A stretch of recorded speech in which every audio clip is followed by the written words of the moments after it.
Hello guys, welcome back to my channel. কচুরলতি আর মাংস দিয়ে তোমরা খেয়েছো? তো আজ আমি রেসিপিটা করছি, তোমরা দেখো। কচুরলতি আলু আমি ছাড়িয়ে নিয়ে খুব ভালোভাবে ফুটন্ত গরম জলে দিয়ে দিলাম। তো ফুটন্ত গরম জলে কচুরলতি আর আলু রাখাটা আমি ভালো করে নাড়াচাড়া করে আমি ওটা খুব সুন্দরভাবে নাড়াচাড়া করে রেখে দিলাম। রাখার পরে ওটা ঢেকে রাখতে হবে 5 মিনিট। 5 মিনিট ঢেকে রাখার পরে দেখো খুব সুন্দরভাবে সিদ্ধ হয়ে গেছে। দেখো তোমরাও এইভাবে সিদ্ধ করবে যেন জল না থাকে।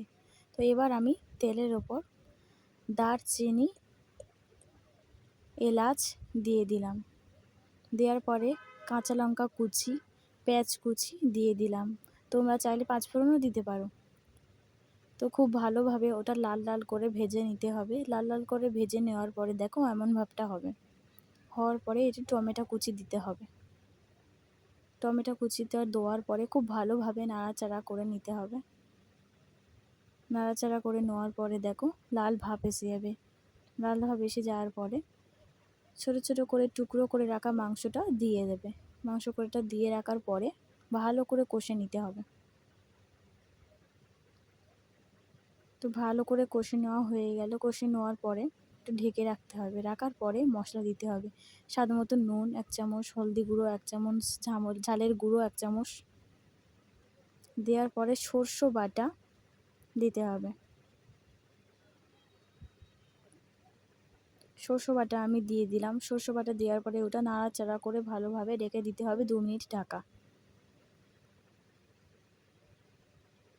2 মিনিট ঢাকা রাখার পরে খুলে জিরে গুঁড়ো দিয়ে দেবে। জিরে গুঁড়ো দেওয়ার পরে খুব ভালোভাবে ওটা নাড়াচাড়া করে মিক্স করে নিতে হবে। পরিমাণ মতন একটু চিনি দিয়ে দেবে।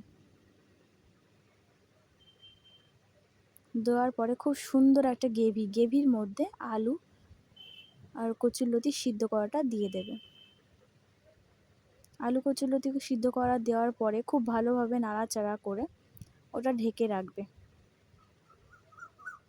10 মিনিট ঢেকে রাখার পরে খুলবে। খোলার পর দেখো খুব সুন্দরভাবে হয়ে গেছে।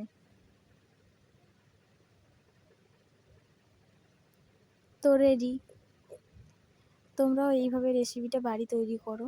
করার পরে আমার ভিডিওটা ভালো লাগলে সাবস্ক্রাইব করে দিও। তো আমার তো এটা খুবই খেতে ভালো লাগছে।